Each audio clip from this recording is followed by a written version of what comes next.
3074 왕국의 통치회복, 세운 치리자와 백성 이렇게 나오죠. 당장 딱 드러나야 돼. 통치와 관련해서 치리자가 나오고 치리자와 관련해서 백성이 나오고 전반적으로 연결해 가는 것은 이제 신약의 그리스도가 세우시는 하나님의 나라와 연관을 했습니다. 연관 지어봤고요. 다음에 세운 치리자와 백성에 대한 통계가 나타나죠. 그 그러면 창세기에 보시면 그 12장 전에 9장 이후로부터 10장에 보면은 5장에도 나오고 10장에도 아마 나올 거예요. 5장이 맞나? 잠깐만요. 네, 맞아요. 창세기 5장 하고요. 창세기 10장에 가면 족보가 나옵니다. 그러니까 족보가 나오고 그게 이제 자손 통계하고도 연관이 되죠. 그러니까 에스라 그다음에 느헤미야에 많이 등장하는 내용이 뭐냐면 자손들의 통계가 나타납니다. 이게 뭔 구조하고 비슷하냐 하면 창세기 5장이라고 얘기했죠. 창세기 5장과 10장에 뭐가 나타난다고요? 예, 계보가 나타납니다. 족보가 나타납니다. 마태복음 1장에도 뭐가 나타나죠? 족보가 나타나고요. 누가복음 3장에도 족보가 나타나고 그 다음에 양육과 관련해서 로마서 16장에 가면 그런 방식의 족보는 아닌데 그때는 이미 그 육적인 걸 벗어났으니까요. 영적인 의미에서 자유자나 노예나 왕이나 나 전부 다 포함해서 그게 이제 예, 그 족보가 나타나죠. 그 의미가 있죠, 이게 보면. 자, 그 다음에 그 근거를 한번 볼까요? 3087에 가시면 세운 치리자와 백성에 대한 신약 근거를 살펴보도록 그렇게 하겠습니다. 음, 3087에 보면 에베소서 1장 20절에서부터 23절까지에 여러분 아까 유다 왕국이라고 하지만 무슨 개념 속에서 이해가 되어야 된다? 이스라엘 개념이라고 했죠. 근데 그 이스라엘이 육적으로 생각하면 안 된다고 얘기를 했습니다. 역대기 1장 1절에 나오는 누구와 연관이 되어야 된다? 예, 아담과 연관이 되어야 된다. 그런 의미에서 3086에 가보시면 느헤미야 7장 73절 느헤미야 7장 73절 이와 같이 제사장들과 레위 사람들과 문지기들과 노래하는 자들과 백성 몇 명과 느디님 사람들과 온 이스라엘이 다 그 본성에 거하였더라. 자, 여기 보면 또 뭐가 나타납니까? 이스라엘이 나타나죠. 그러면 나중에 그 에스더서에 가서 유다 백성을 보호한다는 의미에서 이렇게 들여다보면 거기에 여러분 유다 백성을 보호하는 게 무슨 다윗의 후손인 어떤 통치자가 보호합니까? 아니면은 그 나라의 그 바벨론이 아니고요. 페르시아의 왕이 보호를 합니까? 결국은 페르시아 왕이 보호를 하게 돼요. 그러니까 그게 육적 의미에서 설명이 다 되질 않죠. 그럼 여기서 나오는 이제 이스라엘도 바로 영적인 의미로 신령한 의미로 넘어가는 바로 그런 개념이다. 이렇게 우리가 짐작할 수 있습니다. 그걸 이제 에베소서 1장 20절에서부터 23절과 연관을 좀 지어보면은 읽어볼까요? 그 능력이 그리스도 안에서 역사하사 죽은 자들 가운데서 다시 살리시고 중생시키시죠. 하늘에서 자기의 오른편에 앉히사, 이거는 예수님 부활 사건입니다. 죄송합니다. 하늘에서 자기의 오른편에 앉히사 모든 정사와 권세와 능력과 주관하는 자와 이 세상뿐 아니라 오는 세상에 일컫는 모든 이름 위에 뛰어나게 하시고 또 만물을 그 발 아래 복종하게 하시고 그를 만물 위에 교회의 머리로 주셨느니라. 교회는 그의 몸이니 만물 안에서 만물을 충만케 하시는 자의 충만이니라. 그러면 여러분 아까 7장에 나왔던 그 자손들을 이렇게 족보를 얘기를 하고 통계를 얘기한다라고 하는 것은 이 구절과 연관을 시키면은 교회가 그리스도의 몸이고 그 몸 안에 누가 있는 거예요? 백성이 있는 거잖아요. 근데 그 백성이 그 육적인 의미에서 아브라함의 계통이 아니잖아요. 그잖아요. 그러면 만물을 충만케 하시는 자의 충만이라고 했을 때는 유대다 이방인이라는 것을 다 초월해서 또 옛날에 있었건 지금 있던 상관없이 미래에 올 백성들까지 다 포함해서 어, 교회가 그리스도의 몸이고 그 만물 안에서 만물을 그득 채우는 거죠. 그럼 여러분 이때 그득 채우는 것이 충만케 채운다는 게 무슨 뜻이냐면 아담에게 약속했던 내용이 뭐냐 하면 3대 언약인 거 여러분들 알고 계시죠? 창세기 1장 28절, 근데 창세기 1장 28절 전에 창세기 1장 26절에 보면 하나님께서 왜 아담과 하와를 만드는지 목적이 나와 있죠. 창세기 1장 26절에 보면 하나님이 가라사대, 그러니까 이때 하나님이 가라사대라는 말은 하나님께서 자기의 계획을 자기 스스로 맹세하시는 거예요. 하나님이 가라사대 우리의 형상을 따라 우리의 모양대로 우리가 사람을 만들고 그로 바다의 고기와 공중의 새와 육축과 온 땅과 땅에 기는 모든 것을 뭐 하자? 다스리게 하자라고 얘기하는 거죠. 통치 언약과 연관이 됩니다. 통치 언약과. 그러면 그리스도의 몸된 교회 안에 그리스도의 몸된 교회 안에 그리스도의 통치가 꽉 찬다는 말은 그리스도가 우편에 하나님 우편에 앉아 계시고 성령을 보내셔서 모든 하나님의 백성들이 그리스도와 더불어 뭘 하게 된다? 왕노릇하게 된다는 것하고 관계가 됩니다. 그럼 여러분 지금 우리가 왕노릇한다는 것은 무엇을 반드시 공급받아야만 일어나는 일이죠? 말씀을 공급받아야 되는 일이잖아요. 성령께서 그 말씀을 깨닫게 해주셔야 되는 일이거든요. 이걸 이렇게 자꾸 강조하다가 보면 그 8번에 있는 제목이 희한하게 연결이 돼요. 여러분, 제가 8번을 굳이 의식하지 않고 말씀을 드렸거든요. 8번으로 가기 전에 이제까지 나왔던 내용에 전 초점을 맞춰서 말씀을 드렸어요. 그런데 지금 8번에 오면 무엇에 의한 통치라는 게 드러나게 돼요? 말씀에 의한 통치. 여러분, 저 말씀을 헬라어로 말하면 뭐가 될까요? 말씀, 로고스. 요한복음 1장 1절에 있는 로고스가 되는 거예요. 그러면 에스라가 백성들을 가르쳤다라고 해야 맞는 표현인가요? 말씀이 에스라를 통해서 전달되었다라고 해야 바른 말씀인가요?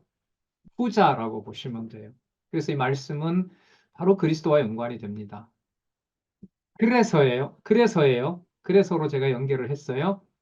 그래서 3091에 가면 그리스도가 이 땅에 오셔서 그리스도로서 삼직 가운데 말씀을 가르치시는 일은 무슨 직하고 연결이 바로 되나요?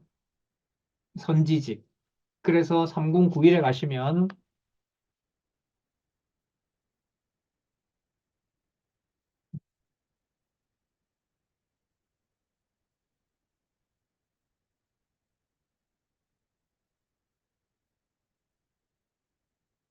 음, 3091에 가시면 죄송합니다. 3093입니다. 죄송합니다. 3093에 가시면 야, 그 마태복음 5장에서부터 7장 나와 있죠. 밑에서부터 네, 여덟 번째 줄. 이는 장차 말씀이 육신이 되어 오실 예수 그리스도에 대한 택한 백성을 진리의 말씀으로 가르쳐 다스리실 섭리에 대한 예표로서의 모형과 그림자다. 마태복음 5장에서부터 7장까지 한번 보시면 먼저 선지자의 글을 가르치시는 내용이 나오고 그다음에 계명과 율례를 가르치시는 내용이 나오고 행위의 자세를 가르치시는 내용이 나오고 경계할 행위를 가르치시는 내용이 바로 말씀에 의한 통치에 대한 신약의 근거임을 우리가 확인할 수 있습니다. 여러분, 예수님 가르치시는 내용이 마태복음 여기에만 있나요? 다른 곳에도 있나요?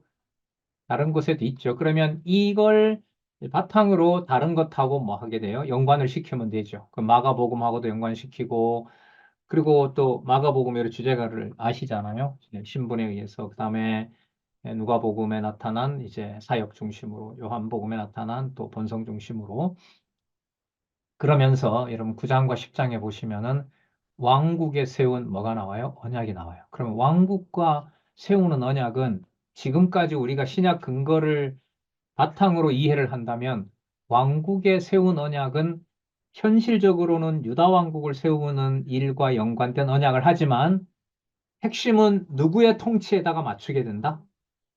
그리스도의 어디 나라? 하늘나라에다가 맞추게 되는 거예요. 그래서 여러분들과 제가 이 강론집을 통해서 안내를 받고 구약을 읽더라도 수천 년 전에 구약을 읽는 것이 아니라 예수님이 약속하셨던 것처럼 구약을 읽으면서 무슨 말씀으로 전환을 시켜버려요? 형질 변화를 시켜요? 영생의 말씀으로 바꾸는 거예요. 그 안내를 뭐가 하고 있냐 하면은요, 강론집 세 번째 단락이 하고 있어요. 거의 교조주의자 수준이죠. 이 정도 되면. 그죠? 완전히 막 박용기 목사님을 우상화하는 소리로 들리잖아요. 예수님이 말씀하셨던 요한복음 5장 39절의 내용을 박용기 목사님이 세 번째 단락을 통해서 니에미야의 이 내용을 그리스도와 연관시켜 주심으로 구약에 있는 그 내용이 무슨 말씀이 된다?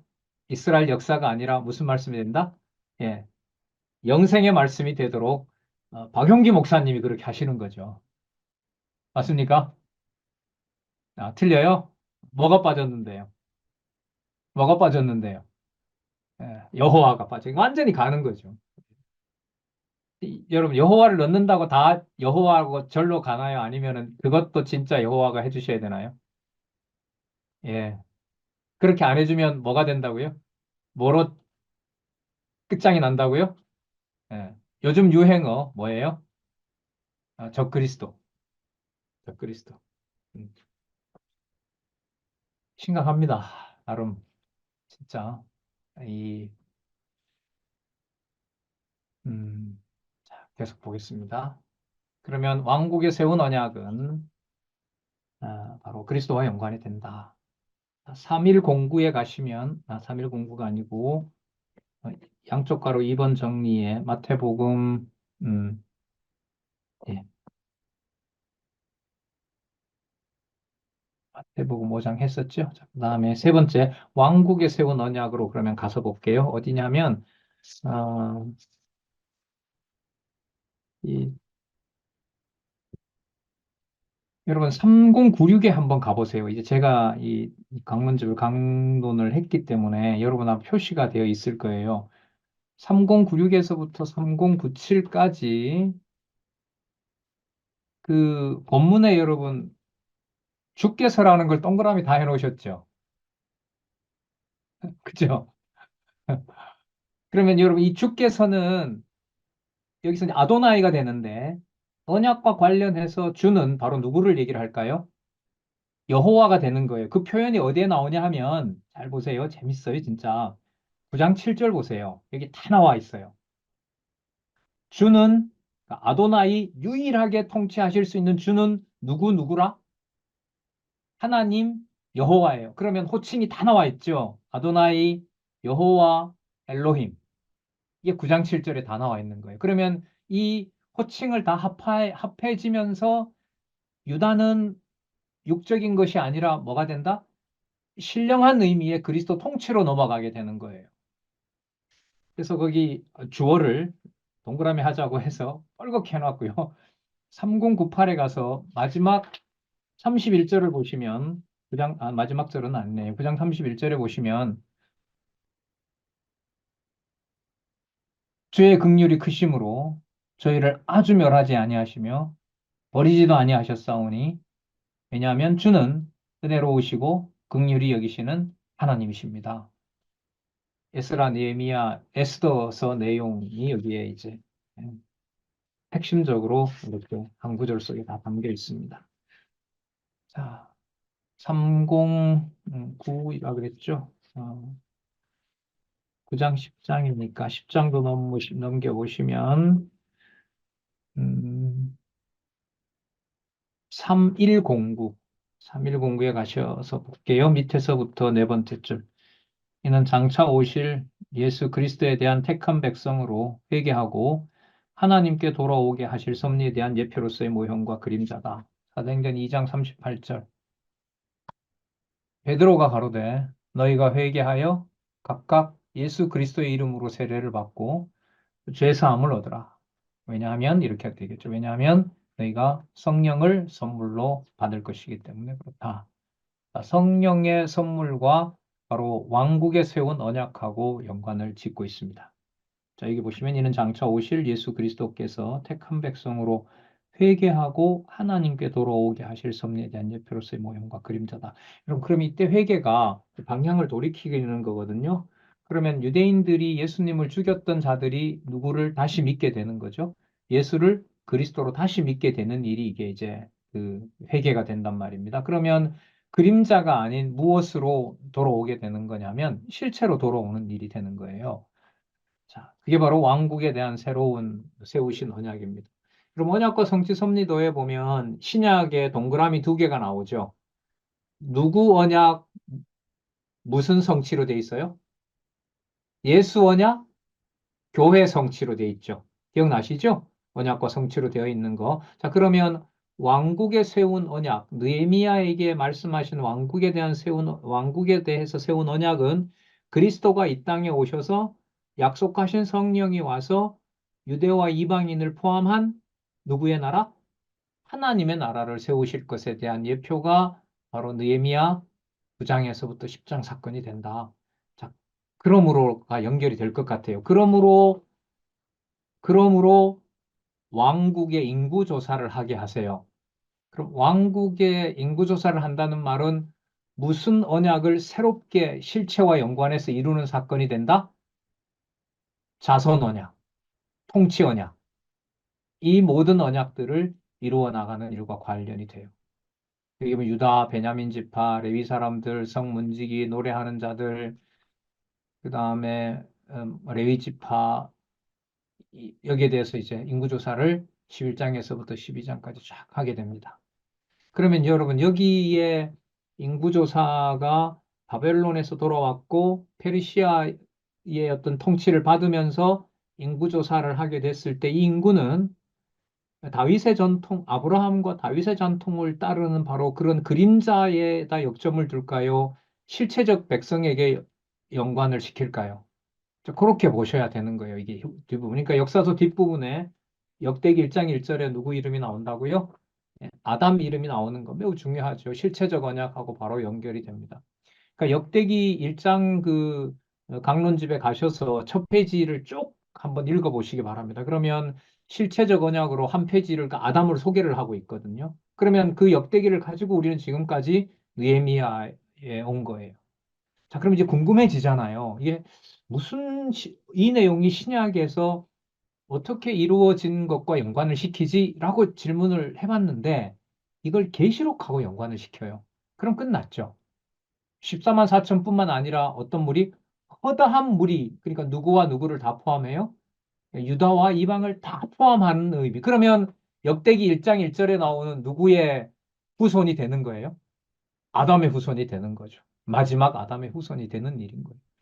이렇게 논리적일 수가 없어요. 진짜 본문을 진짜 안 볼래 안 볼 수가 없어요. 도대체 본문이 뭐라고 나오기에 이렇게 논리적으로 딱딱 맞지 이게 연결이 되지? 예. 그래서 여러분 요즘 이제 많이 뭐 언제부턴가 여러분들에게 본문 확인하시자고 꼭 얘기를 이렇게 드리는 겁니다.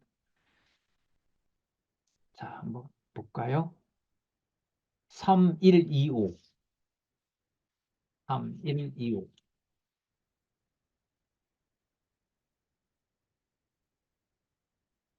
아, 3125. 그 계시록 20장 6절 나오죠? 밑에 보면. 네, 여덟 번째 절. 이는 장차 오실 예수 그리스도께서 왕국을 세우시고 통치하실 섭리에 대한 예표로서의 모형과 그림자다. 자, 여기 볼까요? 뭘 세우시고? 왕국을 세우시고. 이 왕국을 세운다 이러면 회개하라. 뭐가 가까웠다? 회개하라. 뭐 가까웠다? 천국이 가까웠다. 어디에 나와요, 이거? 마태복음이 나오잖아요.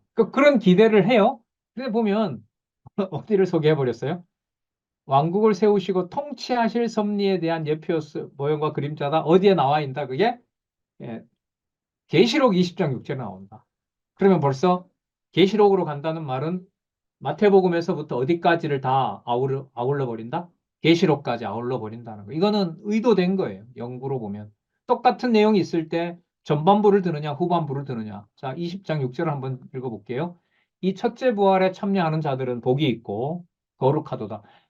천년왕국은 우리 성경신학적으로 보면 무엇의 회복? 상실된 에덴 동산의 회복입니다. 천년왕국은. 그러니까 무슨 구조 속에 있어요? 언약과 성취, 실체적 언약과 성취 구조에 있는 거예요. 이 첫째 부활에 참여하는 자들은 복이 있고 거룩하도다. 둘째 사망이 그들을 다스리는 권세가 없고 도리어 그들이 하나님과 그리스도의 제사장이 되어 그들을 다스리는 권세가 없고 도리어 그들이 뭐가 된다고요? 하나님과 그리스도의 제사장이 돼요. 1000년 동안 그리스도로 더불어 또 무슨 노릇까지 합니까? 왕 노릇까지 돼요. 뭐가 지배할까요? 온전히 말씀이 지배하죠. 말씀이 육신이 되신 말씀이 지배하고 있고 또 하나님과 그리스도의 뭐가 되고 있고 제사장이 되시고 또 무슨 노릇도 해요?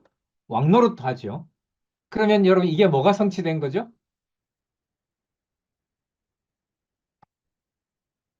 창세기 1장 26절의 말씀이 성취된 겁니다. 그때 하나님 뭐라고 하면서 짓죠? 하나님이 가라사대 자, 우리가 우리의 형상대로 사람을 짓고 그들로 뭐뭐뭐뭐 하게 하시자. 우리가 우리의 형상을 따라 우리의 모양대로 우리가 사람을 만들고 그리고 바다의 고기와 공중의 새와 육축과 온 땅에 기는 모든 것을 뭐하게 하자? 다스리게 하자 하시는 말씀이 계시록 20장 6절에 보면 첫째 부활에 참여하는 자들은 복이 있어요. 보통 순교자들이라고 하죠. 둘째 사망이 그들을 다스릴 권세가 없습니다. 예. 자, 그들이 하나님과 그리스도의 제사장이 되어 1000년 동안 그리스도와 더불어 왕 노릇하게 된다. 창세기 1장 26절에 성취 사건이 일어나요. 그 본문이 어디에 있다고요? 느헤미야 11장에서부터 12장까지 왕국의 인구조사 사건에 나오는 거예요. 여러분, 요 11장, 12장에 있는 왕국 인구조사만 보면 될까요? 아니면 다른 부분이 다 연관이 돼야 될까요? 연관이 돼야겠죠. 그래서 제가 아까 어떤 소개를 드렸냐 하면, 창세기 어디에 족보 나옵니다? 5장에 나옵니다. 창세기 10장에도 나옵니다. 그 이후에 계속 나옵니다. 그 이후에 또 계속 나옵니다. 역대기에 또 족보가 나옵니다. 유다서 에스더에 가면 또 그 족보가 나옵니다. 느헤미야에도 나옵니다. 그러면 이 모든 족보들이 누가 이 땅에 오셔서 통치할 것에 대한 바로 예표로서 모형과 그림자다? 그리스도가. 그러면 계시록 20장 6절은 그리스도만 그렇게 말하는 것이 아니라 우리도 누구처럼 만들어버려요? 그리스도처럼 만들어버려요. 그래서 우리가 뭐가 되게 해요?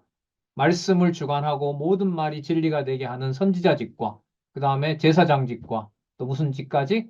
왕노릇하는 왕직까지가 일치시키는 거죠. 그러니까 이 땅에 있는 내가 승천하시고 재림하실 그리스도가 삼직을 가지고 있잖아요. 그 삼직이 여기 있는 나와 뭐가 돼요? 일치가 되는 거예요. 이게 에베소서에서 뭐와 뭐를 통일시킨다? 하늘과 땅을 통일시킨다. 근데 이 통일이 기록한 말씀 한 줄, 한 절, 한 구절이라도 육적인 자기 욕심에 매여버리게 되고 던져버리면 바로 뭐가 된다는 거예요? 승리 직전에 우리는 그걸 적그리스도라고 공부하고 있는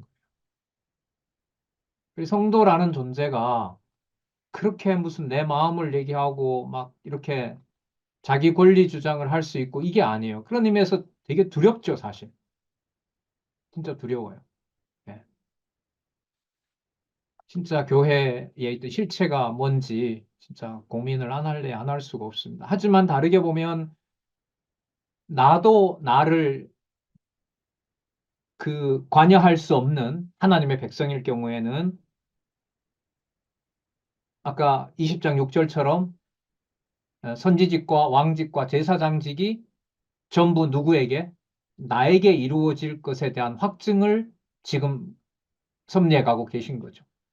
물론 그걸 이 땅에 실제로 이루는 자들은 이제 순교한 자들, 천년왕국의 그 통치를 하는 자들이겠죠. 바로 그들에 대한 또 그 약속에 대한 이제 확증을 지금도 해가고 있는 거죠. 이렇게 끝나도 재밌는데요. 13장을 어떻게 끝내냐 하면 그러므로가 되는 거예요. 그러므로 왕국 백성이 뭐 하게 된다? 거룩하게 된다. 거룩하게 된다. 여러분, 이거 에스라, 느헤미야 이 논리적 구조 있죠. 이 성경 개론 구조, 양쪽 괄호 구조. 진짜 재밌어요. 진짜 재밌어요. 그러니까 이제 창세기부터 열왕기까지 나타났던 그 구조가 그대로 들어오면서 역대기를 지나면서 이제 누구에 맞춰져요? 그리스도에게 맞춰지잖아요. 그러면 나중에 신약의 구조를 어디서 엿볼 수가 있냐 하면요. 에스라와 느헤미야와 에스더에서 볼 수 있어요. 우리 지금 느헤미야까지 봤지만 그래서 개론 구조의 물리가 터지는 건 뭐냐면요. 개론 구조의 이 동그라미가 어디에 바탕을 둬야 되죠? 본문에 바탕을 두잖아요. 본문에 바탕을 주면서 요약할 때 우리 중심의 구원이 아니라 누구에게 맞춰요? 여호와 계시에 맞추잖아요. 그러면 그 계시 그 개론 구조를 따라가게 되면 어느 곳을 보더라도 몇 단계만 내려가면 누구 중심의 구조를 만들어내게 될까요? 본문을 많이 안다면 더 좋겠죠? 여호와 계시 구조를 만들어내는 거예요. 예. 자, 13장 왕국 백성의 성별 3일 3사 볼까요? 3일 3사 3일 3사 양쪽 가로 5 정리가 됩니다. 왕국 백성의 성별과 관련해서는 어, 두 번째 단락 이는 장차 오실 예수 그리스도께서 성령의 능력을 통하여 택한 백성이 자 성령의 능력을 통하여 택한 백성이 진리로 거룩함을 얻도록 하실 섭리에 대한 예표로서의 모형과 그림자다. 너무 좋아하는 부분이네요. 요한복음 17장 15절에서부터 19절까지 17장 16절만 읽어보겠습니다. 제가 다른 부분들 참조하시기 바라고요. 내가 세상에 속하지 아니함 같이 저희도 세상에 속하지 아니하였사옵나이다. 저희를 진리로 거룩하게 하옵소서. 그런데 아버지의 말씀이 진리입니다. 여러분 그러면 성경에 나타난 기록이 예수님이 이 말씀을 하심으로 해서 기록된 문자를 보는 것이 아니라 누구의 말씀을 먹는 일이 되죠? 아버지의 말씀을 먹는 일이 돼요. 영생의 말씀을 먹는 일이 되는 겁니다. 16절에 아까 말씀 우리가 봤어요. 내가 세상에 속하지 아니함 같이 저희도 세상에 속하지 아니함이니라. 여러분, 느헤미야의 에스더와 느헤미야를 통해서 말씀을 듣도록 하는 그 내용이 지금 이 요한복음 17장 15절에서부터 19절 말씀으로 봤을 때 그 상황은 단지 그림자로 주어져 있는 것이다. 아니면 영원하신 그리스도의 통치로 보면 그 영원하신 통치가 그리스도가 주관자가 되셔서 돌아온 이스라엘 유다 백성들의 또 이스라엘이라는 나라의 성전과 나라를 통치하신다. 몇 번이겠어요? 2번인 거죠. 여러분, 17장 16절에 내가 세상 예수님 기도잖아요. 내가 세상에 속하지 아니함 같이 저희도 세상에 속하지 아니하였사옵나이다라고 할 때 당시 그 앞에 있는 사람만 얘기해요. 우리도 여기에 들어가 있어요. 그러면 이렇게 물어볼까요? 예수님 오시기 전에 700년, 800년 전에 있었던 그러면 에스라와 느헤미야는 과거니까 그 사람들은 안 들어갔을까요? 아니죠. 우린 이거 히브리서에서 사실 살펴봤거든요. 그리스도가 영원한 지성소에 가는 게 시간 공간을. 그러면 여러분 아벨에서부터 스가랴까지 그 희생당하고 순교당한 모든 그 하나님의 백성들에 대해서 7장 16절을 가지고 얘기를 하면 그들이 그렇게 세상으로부터 대적들로부터 그렇게 목숨을 에, 그야말로 잃게 된 그 상황이 7장 16절을 다시 읽어볼까요? 내가 세상에 속하지 아니함 같이 저희도 세상에 속하지 아니하였다는 진리를 성취하게 하시려는 섭니다. OX, O죠. 뭐라고 보는 거예요. 예. 내가 세상에 속하지 아니함 같이 저희도 세상에 속하지 아니하였사옵나이다. 그러니까 여러분 히브리서 11장 1절에 있는 대로 구약에 있는 그 선진들이 믿음은 뭐가 되는 거죠? 믿음은 바라는 것들에 뭐가 된다 그랬어요? 실체가 된다 그랬죠. 그러니까 아직 시간적으로 보면 그리스도가 왔어요, 안 왔어요? 안 왔죠. 하지만 지금 이 요한복음 17장 16절로 보면 그리스도가 통치하는 것으로 보면 그들도 예수님 얘기한 대로 무슨 생명을 가지고 있는 거예요? 영원한 생명을 가지고 있는 거죠. 그러니까 여기서 이제 뭘 뛰어넘냐 하면 시간과 공간과 형상을 뛰어넘어서 예, 진리의 말씀으로 진리의 말씀을 듣는 것이 무엇을 듣는 거냐면 영생의 말씀을 듣는 것이고 아버지의 말씀을 듣는 것하고 관계가 됩니다. 자, 그 다음에 양쪽 가로 2번 정리 한번 볼게요. 양쪽 가로 2번 정리는 느헤미야 7장에서부터 13장을 얘기합니다. 3.1, 3호에 가면 여러분 이게 보니까 요한복음하고요. 이 계시록을 신약 근거로 제시하는 게 이건 제가 볼 때 분명히 의도가 있어요. 그러니까 그리스도를 얘기를 할 때 마태복음을 가지고 얘기하느냐 아니면은 계시록에 있는 그리스도를 얘기하느냐 이건 분명히 목적이 다르거든요. 자, 그럼 볼까요? 여기에는 어떻게 나와 있는지. 7장에서부터 느헤미야 7장에서부터 13장은 여호와 하나님께서 무너진 유다 왕국의 통치가 회복되도록 섭리하신 내용이다라고 얘기를 하셨는데 이는 자, 그 계시록 11장 15절에 18절 볼게요. 이는 장차 예수 그리스도의 통치가 회복되도록 섭리하실 것에 대한 예표로서의 모형과 그림자다. 그러면 그리스도의 통치가 어디에 회복되느냐? 계시록 11장 15절에서부터 18절에 나타나 있다는 거죠. 자, 여기 보시면 일곱째 천사가 나팔을 불매 하늘에 큰 음성이 나서 가로되 이거 많이 읽었던 말씀이죠. 세상 나라가 우리 주와 그리스도의 나라가 되어 세세토록 뭐하리로다? 왕노릇하리로다. 자, 그러면서 이제 그 하나님 전능하신 하나님께서 왕노릇 하신다라고 얘기를 하고 그 다음에 어, 주의 이름을 경외하는 자들에게는 상 주지만 땅을 망하게 하는 자들은 멸망시킨다, 심판하신다는 거죠. 자, 19절에 보시면 이 하늘에 있는 하나님의 성전이 열리니 성전 안에 하나님의 언약궤가 보이며 번개와 음성들과 내성과 지진과 큰 우박이 있더라. 자, 그럼 이걸 연결하면 성전 안에 있는 하나님의 언약궤는 바로 뭐와 연관이 돼요? 번개, 음성, 뇌성, 지진, 큰 우박과 관련된 뭐와 관계된다? 심판과 관련이 된다는 겁니다. 그러면 여러분 이거 연관시킬 수 있겠죠? 하나님의 말씀은 살았고 운동력이 있어. 이거하고 바로 연결되죠. 성전 안에 있는 하나님의 언약궤가 번개와 음성과 뇌성과 지진과 큰 우박이 있다라는 말씀은 바로 뭐하고 관계되냐면 히브리서 4장 12절에 말씀의 권위와 말씀의 심판 권위와 연결된다. 이렇게 정리할 수 있을 것 같습니다. 자, 그 다음에 느헤미야 전체에 대한 정리 한번 볼게요. 이것도요, 계시록을 잡습니다. 계시록. 자, 3.1, 3.6에 보시면 느헤미야가 유다 왕국의 회복이잖아요. 거기에 두 번째 단락 이는 아담이 타락으로 인해 상실한 만물 통치권을 둘째 아담 예수 그리스도께서 오셔서 왕국을 회복하실 섭리에 대한 예표로서의 모형과 그림자다.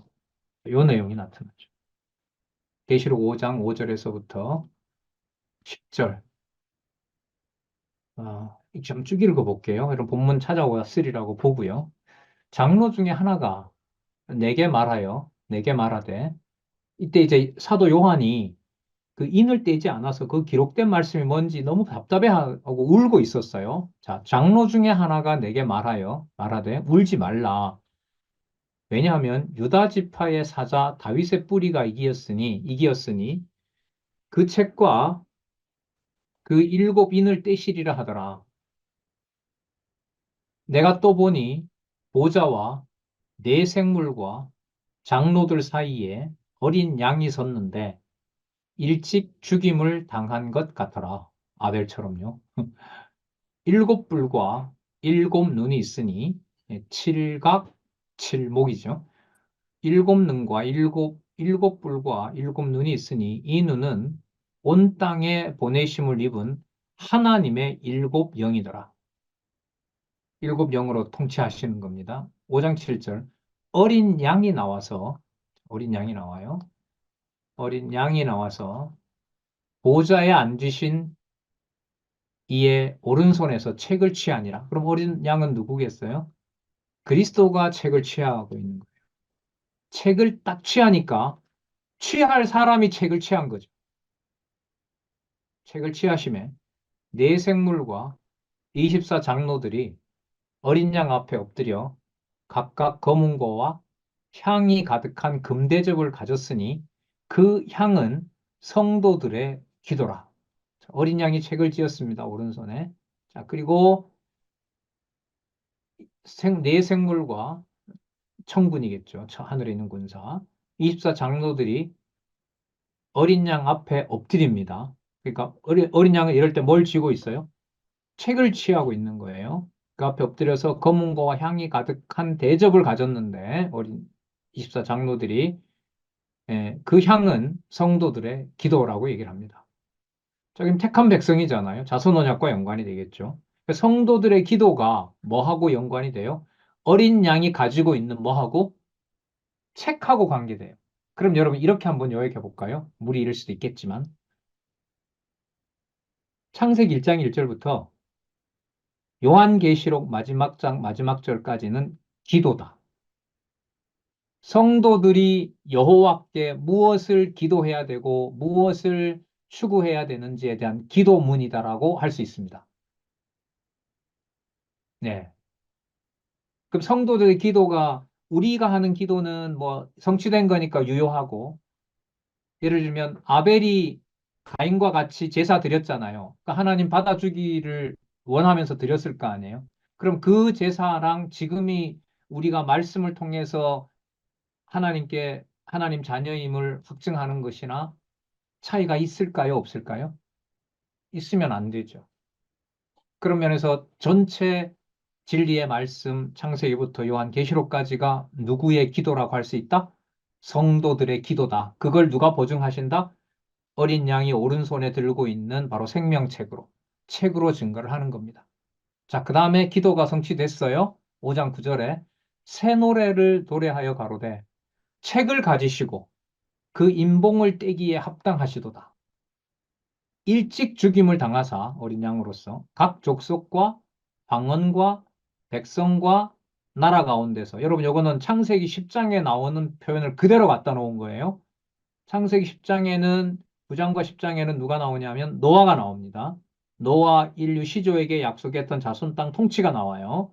각 족속과 방언과 백성과 나라 가운데서 사람들을 피로 사서 하나님께 드리시고 바로 성도로 이제 삼은 겁니다. 그래서 하나님의 자녀로 아버지께 드리고 하나님께 드리고 저희로 우리 하나님 앞에서 뭐와 뭐로 삼았다? 나라와 아까 나왔었어요. 나라와 제사장으로 삼았다. 나와 제사장으로 삼으셨으니 저희가 그 땅에서 저희가 땅에서 뭐 하리라? 왕노릇 하리로다. 누구처럼? 누구처럼? 어린 양처럼. 그럼 어린 양처럼 왕노릇하는 것은 아까 이미 살펴봤지만은 일찍 뭘 당한다고 얘기했어요? 죽임을 당한다고 얘기를 한 거죠. 그래서 여러분 요한 1, 2, 3, 4에 가면 형제를 위해서 죽는 게 마땅하다 이렇게 선언을 해버려요. 선언을 해버립니다. 누가 그렇게 확증했으니까? 그리스도께서. 그러기에 이제 뭐가 있냐면 성도들의 기도가 있는 거죠. 그러면 그 성도들의 기도가 어린 양의 일찍 죽임을 당한 어린 양이 되는 거고요. 그 일찍 죽임 당한 어린 양이 바로 나라와 제사장이 되는 거고요. 그가 이 땅에서 무슨 노릇을 하는 거예요? 왕노릇 하는 거예요. 그러니까 대적이 우리를 죽이려고 하는 것이 이제 에스더 예를 들면 하만이 유다인을 다 죽이려고 하는 것이 언약 자손들이 이 땅에 누리는 이 땅에서 뭐 하는 일과 연관이 돼요? 왕노릇하는 사건하고 연관이 되는 겁니다. 여러분, 이게 그리스도에게 마테마가 누가 요한에 나와요? 안 나와요? 나오죠. 정리가 이렇게 되죠. 직임과 관련해서는 그분이 무슨 직으로 죽으시지만, 제사직으로 죽으시지만, 마가복음에 가면 그분은 어디에 계신 누구의 신분이다? 하늘에 계신 아버지 우편에 가시는 높은 신분이다. 높은 신분인 그분이니까 누구의 사역을 하신다? 아들의 사역을 하신다. 따라서 이분은 이 땅에 속한 분이 아니라 구별된 거룩한 하나님의 누구다? 아들이다. 바로 그분이 누구냐 하면 하나님이다. 이렇게.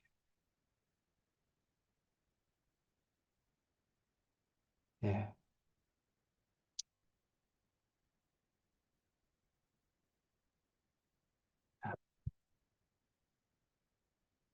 에스더 에스더 유다 자손의 보호. 자, 에스더 유다 자손의 보호. 어, 유다 자손의 보호는 역대기뿐만 아니라 에스라 느헤미야와 이제 연관해서 유다 자손의 보호라는 것을 이제 연관을 시켜야 되는데 그것은 다음 시간에 하겠습니다. 네. 질문 있으시면 하시기 바랍니다.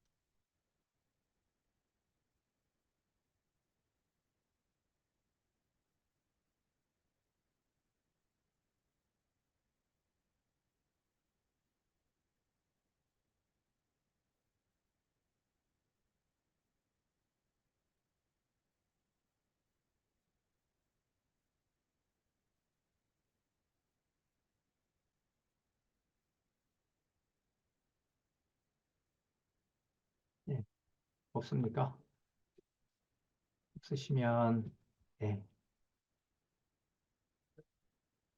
공부하시는데 도움이 됐기를 바라면서 오늘 강의는 마치도록 하겠습니다. 네, 기도하겠습니다. 하나님 아버지 감사합니다. 진리의 말씀에 대한 갈급함이 네, 진리의 말씀을 보고 싶어하는 또 그 비밀을 알고 싶어서 환상 중에 영영 울었던 바로 사도 요한의 심정임을 조금이나마 하나님 깨닫게 됩니다. 이렇게 선명하고 이렇게 분명한 진리의 말씀이라도 인을 떼주지 않으면 알 수가 없고 떼준 그 말씀이 나의 양식이 되지 않으면 하나님을 내 기준에서 대적하는 그리스도의 지체와 그리스도의 동력자들을 대적하는 아버지 적 그리스도가 된다는 무서운 사건도 이 시간에 함께 느낍니다. 하나님 아버지, 오직 하나님 앞에서 진리의 말씀이 우리의 모든 기도가 되게 해주시고 그 말씀을 볼 때마다 그 말씀이 생명의 양식이 되도록 간구하는 마음으로 또 전할 때는 생명의 양식을 내 것이 아닌 하나님의 권능의 말씀으로 전하는 귀한 동역자들로 하나님 보호해 주시옵소서. 시대가 악합니다. 비진리가 득세합니다. 인간들의 권력과 인간들의 감정과 인간들의 힘이 진리를 덮을 때가 너무나 많습니다. 가정에서부터 온전히 진리가 모든 것을 통치하는 그리스도가 왕 대신 바로 그 현장이 될 수 있도록 또 거기에 복종하는 지혜로운 말씀의 청지기가 될 수 있도록 우리를 지켜주시옵소서. 편안하고 안전한 밤 될 수 있도록 하나님께서 또한 보호해 주시옵소서. 예수님의 이름으로 기도드렸습니다. 아멘. 네, 감사합니다. 수고들 하셨습니다.